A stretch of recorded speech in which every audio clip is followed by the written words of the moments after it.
Hi అండి అందరికీ. Welcome to the Elluru entertainment.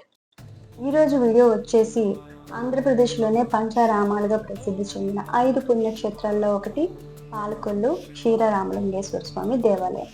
ఈరోజు మనము ఈ దేవాలయాన్ని దర్శించుకుందాం. ఈ వీడియోలోకి వెళ్ళే ముందు మీకు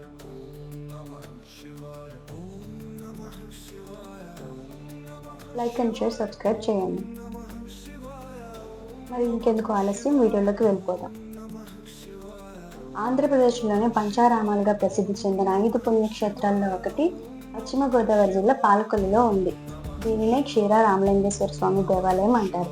ఈ మందిరాన్ని చాళుక్యుల కాలంలో 10-11 శతాబ్దాల్లో నిర్మించారు. ఈ దేవాలయం స్తంభం పైనున్న 13వ శతాబ్దపు శాసనం ప్రకారం ఈ గుడిని సృష్టించిన శిల్పాచార్యుడు బ్రహ్మశ్రీ కాశే శూలాచార్య.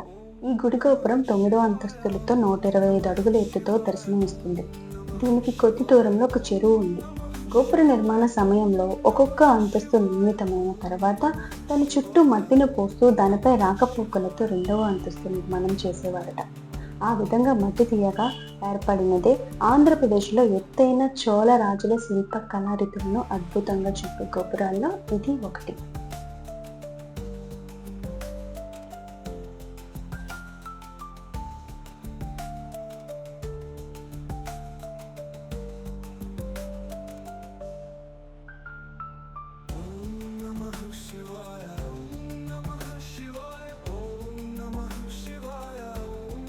ఈ ఆలయ ప్రసక్తికి వస్తే ఇక్కడి శివలింగం చిక్కని పాలవలే తెల్లగా మెరుస్తూ భక్తులకు కనువిందు చేస్తూ ఉంటుంది.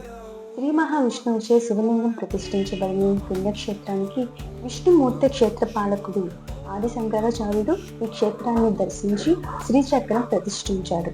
శివలింగం పైభాగం మొనతేలి ఉండటం వల్ల ఇక్కడ స్వామివారిని కొప్పు రామలింగేశ్వరుడు అని కూడా పిలుస్తారు. ఈ ఆలయంలో పరమశివునితో పాటు పార్వతీదేవి పూజలు అందుకుంటుంది. ఇది కుమారస్వామి ఛేదించిన ఆత్మలింగపు పైభాగమని తలిచి పూజిస్తారు. స్వామివారికి ఎదురుగా ఉన్న ప్రాకార మంటపంలో పార్వతీదేవి కొలువై ఉంటుంది.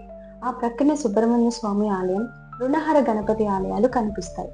ఈ రుణహర గణపతిని దర్శించడం వల్ల అప్పుల బాధల నుంచి బయటపడటం జరుగుతుందని భక్తులు భావిస్తుంటారు. ఇక ఈ ఆలయ స్థల పురాణం.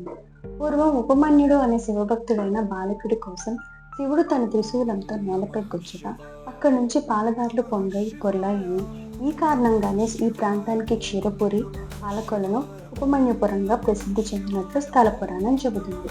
క్షీరం అంటే పాలు, ఆ పేరు మీదుగానే పట్టణానికి పాలకొల్లు అని పేరు వచ్చింది. స్థల పురాణం ప్రకారం ఒకప్పుడు శివుడు ఇక్కడ బాణం వేస్తే భూమిలో నుంచి పాలు ఉబికి వచ్చాయి.